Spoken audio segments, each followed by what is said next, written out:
Another 10 out of 10 Rezero episode. With the love that I have for this series, I just can't wait for these Wednesday mornings. I literally set up food, I set up drinks, I set up a bunch of things just so I can watch Rezero in the best way that I possibly can. And this episode was worth watching and worth prepping for because we get to see the first ever interaction between Subaru and Regulus Corneus, and it's peak.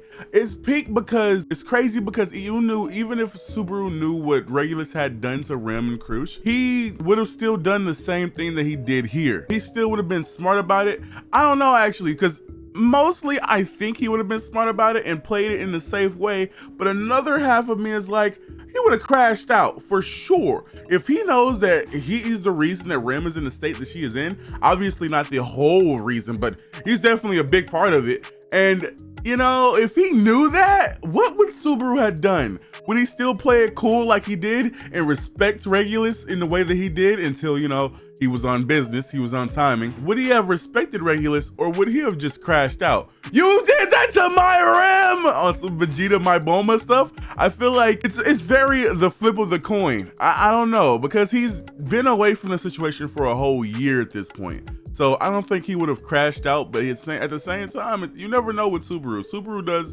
some stuff that nobody expects sometimes, like the thing in the Capitol and like the fight with Yuli. Like everything that Subaru does is kind of unpredictable at a point because it's something that nobody would ever do, either because it's too stupid or either because it's too Subaru, you know? I don't care what anybody says though. My favorite, well, at least in my top 3 of Center Archbishops, has to be Live by Kindness. And I saw him for the first time, and he is on straight business on Kid Buu timing. He gets a night that says, oh, you can't come here. And he's like, I can't be here. I can't be in this presence. That's great. That's cool. That's awesome. Die. I'm like, and when you see some shit like that, it really like distributes the amount of brain cells you have, you know? Otto saw that. Otto saw it, he clutched his pearls, dropped his bag of groceries on the ground, and it's like, yo,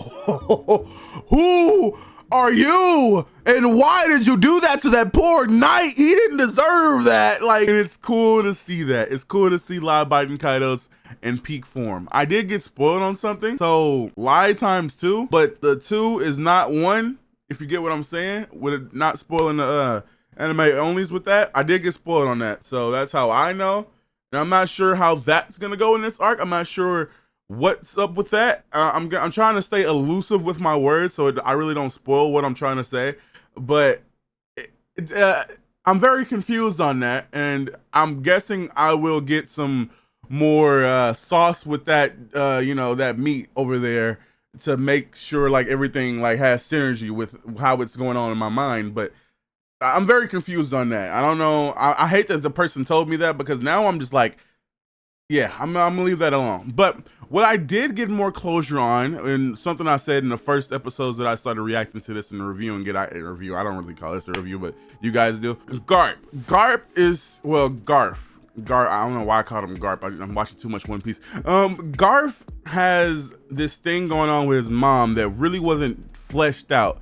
It wasn't even like confirmed that was his mom, but you could look at her and look at the lady that they showed in season 2 and know that's his mom, but it didn't feel like that was his mom. And in this episode, we got more closure on that. Apparently that is his mom, but my headcanon is she ran into gluttony because he had no recollection. He's like, that looks like my mom, but I don't know if that's my mom. And I don't know if that was through trauma or if he actually forgot that that's her. But since he's an animal like person, he's like, that's my mama, bro. Hold on, gang. That's a little too close to mommy G, bro. That's my mom. And Mealy was able to say, yeah, that's your mom. I can smell them. You guys smell exactly alike. And Mealy also confessed to Garf this episode. I don't know the context behind that. I'm pretty sure she's of age, but I'm not so certain on that. So that's a topic I wish to stay away from. But at the same time, she confessed. She said, I fell for you, and now you will cry on my bosom. This anime is wild because After the encounter with Regulus and the Semi-Archbishop of Wrath, the Semi-Archbishops that he encountered, and he got his leg damn near ripped off, apparently, Betty had to save everybody in the crowd, and she also saved Subaru's leg from being totally mangled from that. And Felix actually healed it, and Subaru woke up to see kind of like, it was really reminiscent of when Subaru got messed up by those dogs, if you remember that. And because she had spent all night trying to heal Subaru and to no avail, just like holding it off until Beatrice was able to come there. It gave me those kind of vibes, like to a T, because it's the same thing. It's gonna have to be like our Princess Peach arc, you know? Our Rescue the Queen arc, you know? I thought Subaru would immediately like murder himself, because when has he ever not done that? When Rem got erased, he immediately was like, ah, you know, immediately.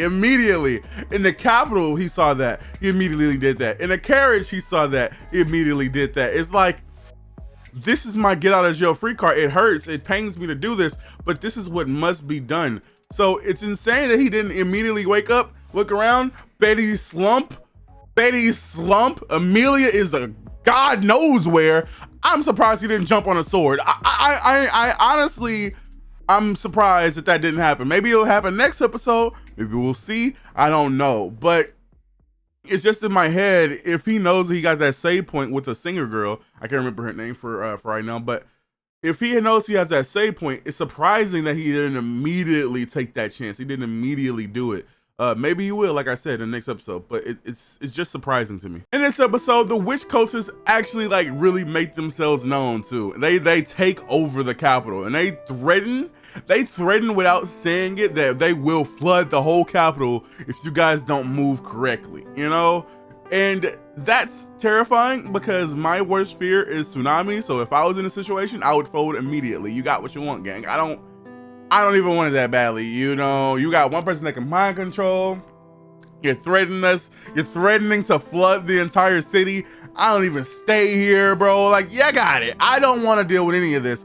But the way they were able to do it was actually pretty fire. They're stealing medias there. I mean, they've always been stealing medias to my knowledge, because back when they were trying to take over Rosewall's kingdom and infiltrate it and kill everybody, they had medias talking to each other through like monocle, like flip things that they used back then. So I don't know where they're getting their influx of medias from. Obviously the witch code has been around for a long time, so maybe that has something to do with it. But it feels like they have inside people. I mean, they had people in their carriages that were ready to blow things up. They had people just ready at all times, and it feels like they're always prepared for whatever they have to go against, you know? Even when Wrath died, she still had a plan to take out more people with her, you know?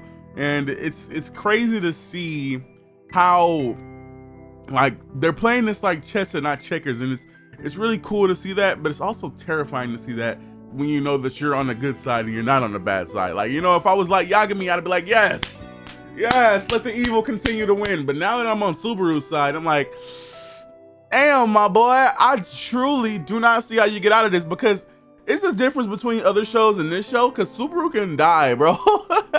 It's obviously it's gonna be a greater outcome in the end of it, obviously, but it's like, is this a point where he dies? Is this a part where he figures it out? Is this a part where, you know, that's what's going on in my brain? That's what's like churning it out. Like, bro, is this it right here, or is this, you know, the next path? Are we gonna have to go rescue Amelia, or is he gonna die? You know, that's the thing that I'm thinking about, you know. And this is really cool to see. I really enjoyed this episode this week though, because you got to see the Synarch bishops. You got to see everybody like scrambling, panicking, doing what they always do when the witch cultists are involved, and it's really cool for me to see. Now that we have all of the key players in one place, we have all of the candidates in one place, and one is being abducted. We have Betty, who is slumber. We don't know what we are gonna have to face without Betty. I don't know how much training Subaru has done for him to want to go rescue somebody with a mangled leg, but he has really been on time in this arc. I don't know if that's just like his ego. Now that he's done a little bit of training, he thinks he's ready for all this bullshit. I don't know if we're gonna go back into the Subaru that thinks he's a big shot you know, because he's been moving like one this season so far. Mangled leg, I'm still gonna go rescue my girl, bro. That's what I do. You feel me? As soon as he got to the save point, Amelia's gonna die, Betty's gonna die. Nah, y'all both stay put. I'm gonna go handle this Sin Archbishop by myself, by my lonely. Both of those times, and he even died that first time when he did that dumb shit. So it's really confusing to see his ego, his pride as Amelia's knight. I'm not too sure what it is, you know? I want to cut him some slack because he's my main character, bro. I love me some Subaru, you know? But it feels like idiocracy sometimes. he just feels like he's too big for his britches sometimes. I love that about the guy, though. It's really cool. It's really cool to see.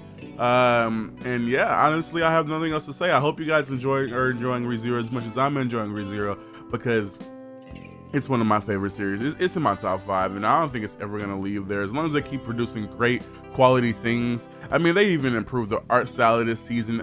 Some people don't like it. I love it, bro. It looks just like the light novel like representations of people, and I love that. I love that we're finally mingling in that synergy between both things. I love to keep things separate, but at the same time, when you're so close to the source, they cut a lot out. You know, I understand that, but when you're so close to the source, it makes sense to have that synergy, bro, and I love that. I love that we're finally, like, we're not this close, but we're like right here. We're like right there, and I can deal with that. I can take that on the chin and say, yeah, this is still one of my go-to series, bro. I still believe that Rezero is gonna be top 10 at the end of the day. So with that being said, I hope you guys enjoyed this video. Make sure to hit the subscribe button, that like button, and hit that little bell. Just show them some extra love. And other than that, I have nothing else to say, but thank you for watching this video, and peace.